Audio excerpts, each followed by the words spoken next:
¿Alguna vez han estado verdaderamente solos? No solos en casa, con el móvil a mano y el ruido de la calle como compañía. Me refiero a una soledad absoluta. Esta es la historia de Mateo y de su peor noche de brujas. Mateo no era un héroe de acción ni un detective paranormal. Era un estudiante de 21 años que necesitaba dinero, y eso lo había llevado a aceptar el trabajo más ingrato y mejor pagado del otoño: guardia de campo. La tarea: vigilar un sembrío entero de calabazas, de esas gigantes, destinadas a la exportación a coleccionistas. La fecha: 31 de octubre. El lugar, conocido localmente como el predio del viejo Hemlock, era un purgatorio naranja. Kilómetros y kilómetros de tierra cubierta por el fruto regordete y ceroso, todos luciendo idénticos bajo la luz espectral de la luna llena. El dueño no se arriesgaba y por ello le había dado a Mateo un sencillo encargo: permanecer en la caseta central desde el anochecer hasta el amanecer. Eran las 9 de la noche. La niebla, fría y húmeda, había comenzado a subir, lamiendo los pies de las calabazas como un mar silencioso. Mateo estaba en su puesto, una cabina prefabricada con un calentador defectuoso y una linterna de mano. Intentaba distraerse con un audiolibro, pero el silencio afuera era demasiado denso, demasiado invasivo. Se colaba por las rendijas de la cabaña, silenciando los auriculares, forzándolo a escuchar. ¿Escuchar qué? Absolutamente nada. Y ese era el verdadero terror. Pero no estaba completamente solo. Justo en el centro del sembrío, donde las hileras de calabazas se encontraban en un eje perfecto, se erguía el guardián. El espantapájaros principal de la finca era una figura grotesca y fascinante. No era el típico maniquí de paja con sombrero de paja. Esta era una obra de arte oscuro, vestido con un saco de tela de arpillera gastada. Su cabeza era una bolsa suelta con una sonrisa cosida con hilo de cáñamo grueso. Sus ojos eran 2 botones de hueso pulido. Sus harapos, viejas ropas de lona gruesa, ondeaban mínimamente en la brisa que no se sentía, sino que se intuía. Lo que realmente inquietaba a Mateo era la cabeza. Durante su primera hora, se había movido varias veces en un esfuerzo por aliviar la tensión. Primero, se había parado en la esquina noroeste, revisando el perímetro con la linterna. Después, se había movido a la esquina sureste para estirar las piernas. Pero en cada ocasión, al regresar su mirada hacia el centro, el guardián parecía haber girado sutilmente su cabeza. No era posible. Estaba atornillado a un poste de madera sólida. El viento no podía moverlo de esa manera. Sin embargo, en cada punto de observación, esos ojos de hueso lo estaban enfrentando, fijos en la ventana de la cabina o en su silueta. A las 10 de la noche, Mateo ya no revisaba el campo. Revisaba al guardián. Cada 20 minutos salía de la cabina, daba unos pasos y regresaba rápidamente solo para confirmar la paranoia. Sí, la cabeza había girado. La costura de esa sombrisa parecía más amplia, más burlona. El joven sintió una punzada de frío, que no venía del aire, sino de la nuca. El guardián era la única presencia en kilómetros y estaba jugando un juego que él no entendía.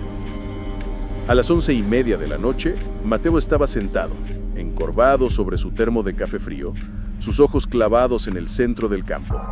Se dijo a sí mismo que era la sugestión, la noche, la presión de estar solo en Halloween, que todo era paja, tela y una sonrisa falsa. Pero entonces, se dio cuenta de algo que había pasado por alto: la base del espantapájaros.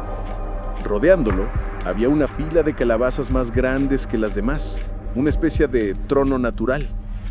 Y justo detrás de las piernas de arpillera del guardián, había una calabaza que no era como las otras. Era descomunal, casi el doble de tamaño que cualquier otra calabaza de exportación en el campo. Era la calabaza reina, y parecía respirar. El reloj en la pared de la cabina marcó las 11:58 p.m. Mateo sintió la presión atmosférica dentro de la pequeña estructura dispararse. Se puso de pie, su linterna en la mano, listo para enfrentarse a su imaginación o algo mucho peor. El guardián lo miraba. La calabaza reina lo esperaba. Faltaban 2 minutos para medianoche. y en el silencio quebrado, algo se movió. No la cabeza, sino dentro de la calabaza gigante. Un rasguño, pequeño, agudo y húmedo. Mateo salió de la cabina, la linterna temblando. A 200 metros, en el centro del campo, el guardián no se movía. Pero la calabaza bajo sus pies, sí. Algo intentaba salir. La noche de Mateo acababa de empezar y el campo ya se había convertido en un observador. Lo que encontró en el centro del sembrío a medianoche trascendía el miedo. Faltaban escasos segundos para la medianoche. El rasguño dentro de la calabaza gigante había cesado, dejando a Mateo suspendido en una parálisis fría. La adrenalina le gritaba que corriera de vuelta a la cabina, que llamara al dueño de la finca, a la policía, a quien fuera. Pero la curiosidad, ese rasgo tan humano y tan peligroso, le ancló los pies en el barro helado. La linterna temblaba en sus manos, proyectando un haz nerviosísimo que se reflejaba en la cera de la calabaza reina. Y sobre ella, el espantapájaros, el guardián, se erguía como un juez sombrío, observándolo con esos botones de hueso pulido. Medianoche. Justo en el instante en el que el reloj invisible marcó el cambio de día, el guardián se derrumbó. No fue un desplome lento y gracioso de una figura de tela. Fue un colapso pesado. El poste de madera crujió y se partió por la base. El cuerpo de arpillera cayó con un golpe seco sobre las calabazas circundantes, y la cabeza, esa sonrisa cosida y esos ojos de hueso, rodaron y quedaron mirando al cielo. El guardián, el observador inquebrantable de la noche, se había despedido. Mateo no se movió. Su mente luchaba por procesar la física. ¿Qué había roto el poste? No había viento. Era un silencio denso. Con los nervios a flor de piel, Mateo se obligó a caminar los últimos metros. Primero se acercó al guardián caído. Lo levantó con la punta de la linterna. Solo paja, viejos trapos y el peso muerto de la madera rota. Nada siniestro, nada que explicara la rotura. Era como si la figura solo hubiera estado esperando su momento. Entonces dirigió la luz a la calabaza reina. Era inmensa, más grande que un sillón. Se agachó, esperando ver un animal atrapado, un agujero de insectos, quizás una broma elaborada de los agricultores. Pero lo que encontró no fue ni broma ni biología. El rasguño ya no estaba. En su lugar había un orificio perfecto, del tamaño de una moneda antigua, justo en la base de la calabaza. Era tan oscuro que la luz de la linterna parecía devorada por la oquedad, y de esa negrura ascendía un olor, no a calabaza podrida, sino a algo antiguo y metálico, como sangre seca y arcilla mojada. Pero la textura alrededor del orificio era la clave. No era pulpa o semillas. El interior de la calabaza, visible a través del pequeño agujero, estaba completamente cubierto de tierra negra y húmeda, como si el fruto se hubiera vaciado y luego rellenado con el sedimento de una tumba. Mateo acercó el oído. Tenía que ser el viento, tenía que ser un insecto. Pero no, eran voces, eran plegarias. No hablaban un idioma conocido, sino que cantaban un lamento constante, una súplica oscura que parecía surgir de las entrañas de la tierra. No eran palabras, eran pura intención, un vector de miedo. La resonancia de la calabaza actuaba como una caja de sonido primitiva, amplificando el murmullo que venía de ese pequeño agujero lleno de tierra.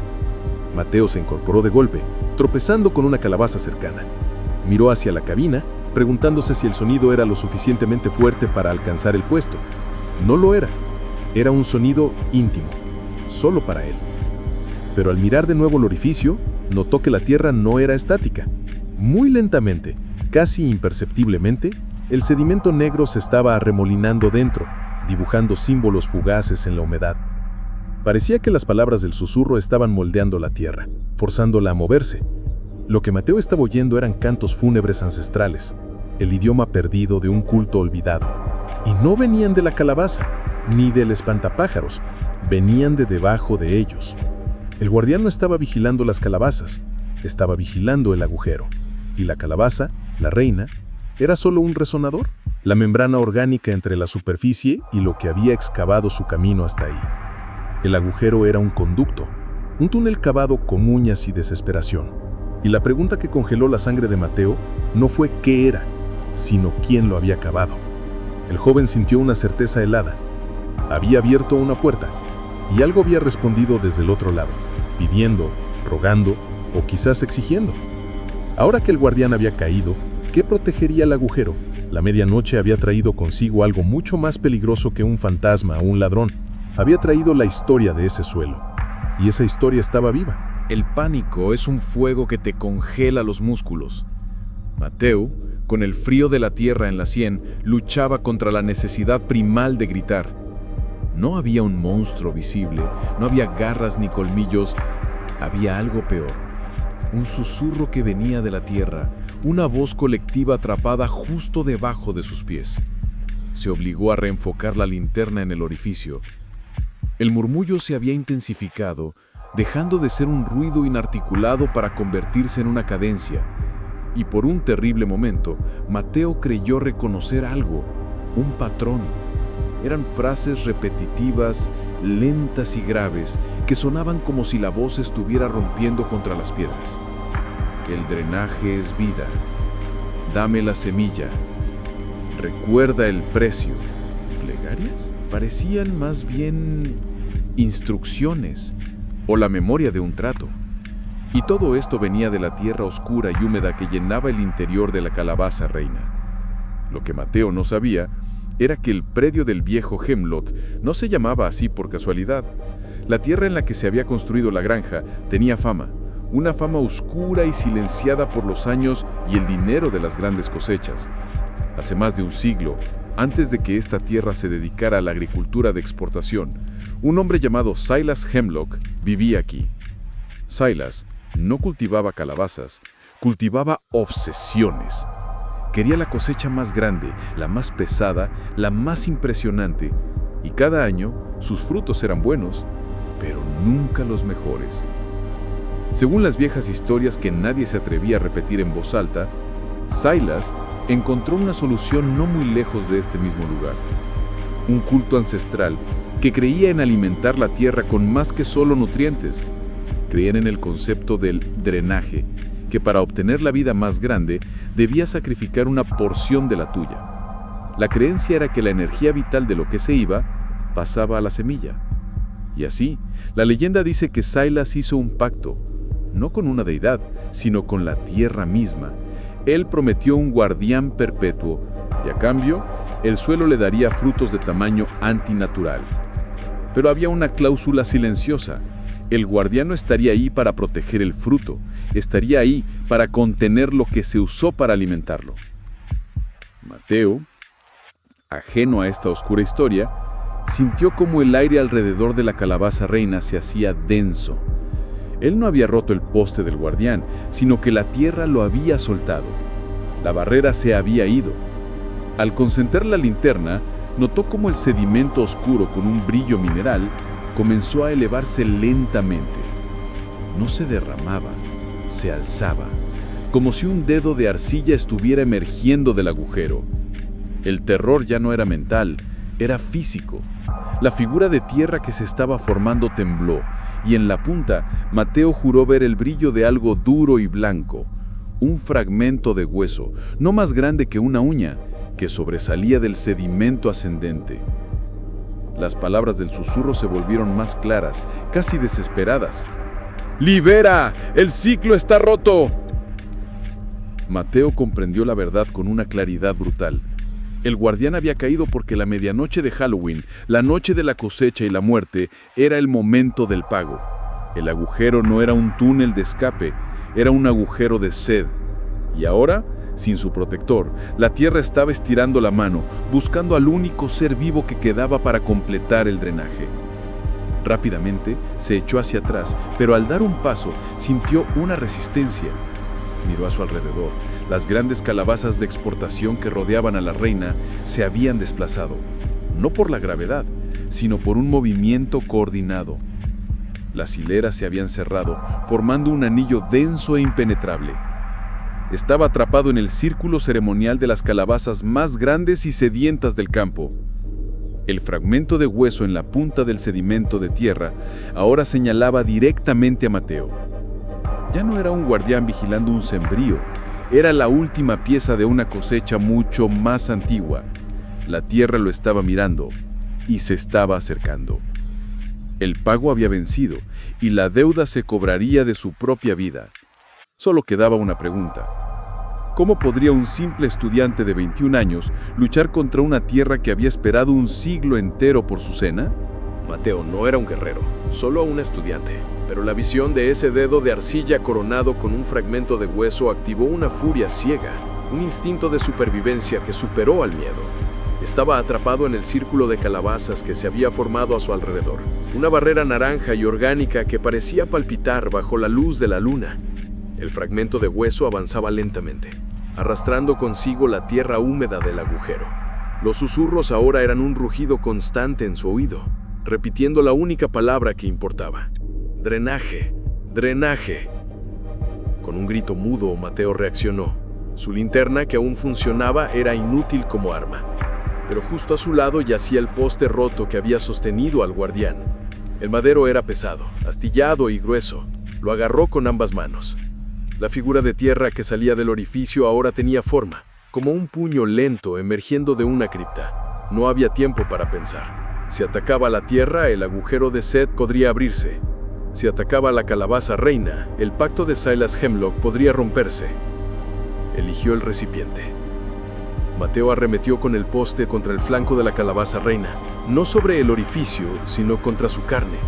El impacto fue devastador. La calabaza, pese a su tamaño, se abrió con un sonido crujiente, escupiendo pulpa naranja y un chorro de líquido espeso y viscoso que no era jugo, sino algo más oscuro y metálico. En ese instante, el puño de tierra que se alzaba del agujero se detuvo. El susurro colectivo se cortó en un aullido espectral y silencioso. El líquido oscuro salpicó las calabazas circundantes y la reacción fue inmediata y terrible. Las calabazas gigantes, que minutos antes estaban coordinadas y vibrantes, comenzaron a marchitarse a una velocidad imposible. Sus pieles se arrugaron, sus colores se apagaron hasta volverse un marrón enfermizo y se desplomaron, reduciéndose a masas flácidas y pestilentes que liberaron a Mateo de su cerco. La tierra dentro del orificio de la calabaza reina, ya rota, cayó en picada como si la presión que la sostenía se hubiera liberado. El agujero se hizo más profundo, más oscuro, hasta que no quedó más que un pozo negro en el centro de la cosecha. La esencia, el drenaje que la tierra había estado esperando, se había dispersado o había regresado a su fuente original. Mateo no esperó a ver más. Dejó caer el poste y corrió. Corrió por el barro, sobre las hileras caídas, sin mirar atrás. El sonido de su propia respiración ensordeciendo cualquier otro sonido.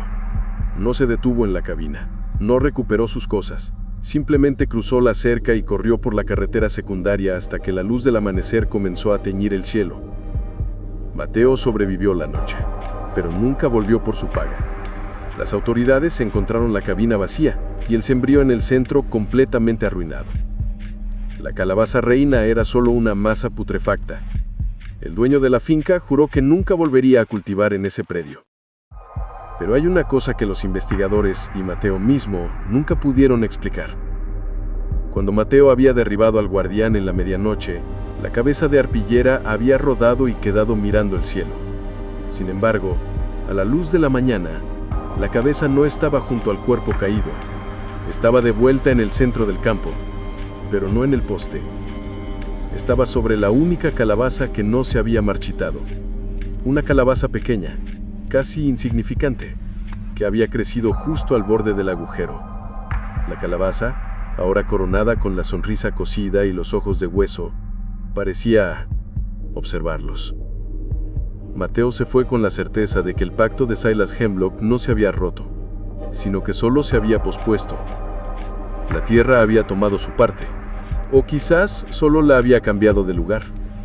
Había un nuevo guardián, más bajo, más cercano al suelo, y este, a diferencia del anterior, tenía la semilla. Con esto dicho, gracias por ver, y hasta la próxima.